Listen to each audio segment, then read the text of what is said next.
This week's Princess Connect episode, I think, answers a hell of a lot while equally giving as many questions to what kind of feels like an answer. There's a ton of mystery surrounding Yuuki and what happened to him, the amnesia falling from the sky, and in this episode it seemingly kind of reveals so much, but there's still the big question to me of what the world is, because based on a lot of the dialogue and the kind of hints at his past, very much this seems like an isekai style story, right? There has to be like another world, because there's no way you have shots like these of characters' personalities, same voice actor, a little bit different character design that we're currently seeing in Princess Connect as it stands, if it's not a different world. Because for a while I was just kind of thinking that it was, okay, yeah, clearly there's some form of redo or something happening, but it didn't feel to me like we're in a different world because nothing gave me enough hints to think that.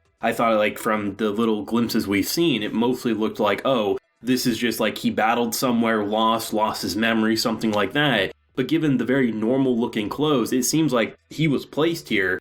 And the question remains, how many people were placed? Is it completely just him alone? Does he come from a different world, like a normal reality? No idea. But it definitely is leading into this being a sort of system. Whether it's a game or a fantasy with game-like mechanics, I don't know, because I've seen enough stories do both. Because when you're talking about bugs in the system, clearing the system, there's so many mechanics that you could say, oh, this feels like transported to a video game or transported to a world with video game mechanics. I mean, I can probably name as many kind of transported stories that have basically entered a game as I have seen fantasy worlds with video game menus. I mean, hell, look at Total Fantasy Knockout from this season. You would think that's a completely game world, and I have no idea if that's actually a game or just a fantasy world, right? But I love the idea of revealing kind of like the time loop, because this episode seemingly reveals what happened before episode 1 kicked off, because we start episode 1 of season 1 with him falling from the sky, and it seems like he was killed. It seems like he was trying to keep the bonds that we have grown accustomed to, and somehow he got shot and killed trying to save characters like Priconne, and seemingly when in death's bed was granted the option. Do you want to forget and basically make new connections, or are you going to suffer and try to remain with those bonds? And that kind of makes a lot of sense with why, even without much memories or intelligence, he could still make these bonds. And that is pretty shocking, I have to say, because I still don't know where he actually came from. We know it's a different world of some sort, because unless we're going to really go like time shenanigans where, like, you know, unless we're not going to go like a different world, like maybe they might go the route of like he comes from the future of this world and that's why the clothing looks a lot more modern. I could see that also happening. But nonetheless, there's time loop, there is kind of the mystery of the bugs of the system.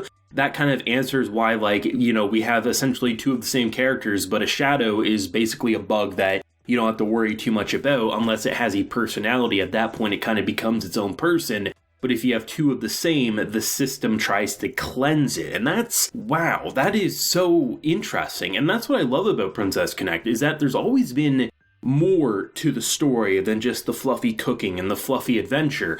But it was also confident enough that it could be that for as long as it wanted to be. It didn't have to be more serious, even though I've heard the game does get serious. But to see how they've kind of like led into this after building it up and kind of teasing it for so long, we're really in the thick of it, and I imagine next week will be pretty calm. I imagine there will be quite a few episodes in this season that will be pretty calm. But the idea of dropping so much in the middle of the best animated fight from last week to this week with the final princess strike and everything like that, this was the spot to reveal it, where we're really getting to understand why Yuuki is such a dense doorknob, why he doesn't have, like, you know, that much intelligence seemingly, the amnesia, falling from the sky, seemingly doing this timeline and these connections before and failing and dying, but going at it again. The mystery of, did he get summoned into this world? What is this world? Is it a fantasy? Is it the past of the world he came from? There's a lot we don't know while seemingly revealing so much. And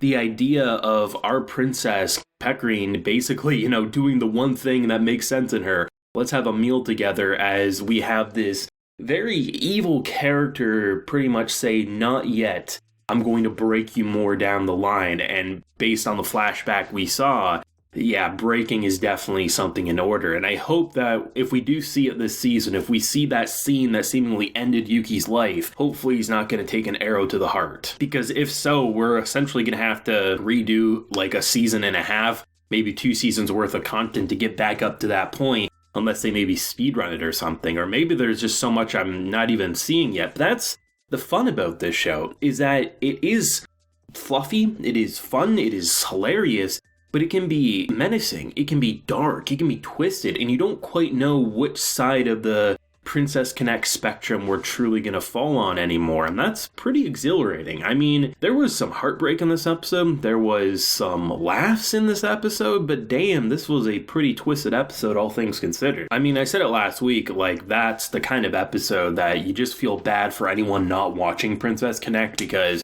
you had arguably what's going to be one of the best animated fight scenes of this year, and hell, we might only have been a month into the year at that point, but it's pretty easy to tell when you have certain fight scenes and you bring in so many talented people like that Gollum fight, which I saw so many comparisons to Shadow of the Colossus, which you ain't wrong. But when you have something like that just so well polished, you know damn well, even 6 months from now, that is still going to be the highlight of one of the best fight scenes of 2022. But then you have the opposite in this episode. While you still have the same level of animation with the final blow, the fact of the matter is this was info dump. This was a lot of revelations. And after building it up for now, I think we're at episode 18, give or take, it really does feel like payoff. And rather than just dropping something like that at episode 3 or 4 of season 1, I think it's so much more effective dropping it here at around the midway point of season 2, because you've grown accustomed to a certain style of Princess Connect, and the fact that that style just got shattered and we saw characters bloodied up that bad, characters dead on the ground, and the seemingly timely revelation, there is a hell of a lot of mysteries and questions about what led this world to become buggy, what led this world to become the way it is. Is this the past of where he eventually goes in the future? Is it a completely separate reality that he's now entered? Is it a video game system? Is it a fantasy world with a video game system? Is it something that I can't even comprehend? I don't know, but it's definitely the type of mysteries that I look for in a show like this. And please, do not give me spoilers on this, because this is kind of like a once-in-a-lifetime kind of anime in a lot of ways. I know there's a lot of those as of late with just like modern classics in the making, but something like Princess Connect, when you look at season 1 to where season 2 is now gone, I really want to be able to experience this one fresh. So please keep the spoilers to a minimum in the comments, but I'd love to know everyone's feelings, whether you're a fan of that game, you're fresh to the anime like myself, thoughts and feelings and theories if you have any. Leave a like if you enjoyed, and goddamn, subscribe if you're new around here. I'm blown away by this episode. Probably gonna have to rewatch it a couple of times before next week's episode, but yeah, so take care, have a good one, and damn, the show's great.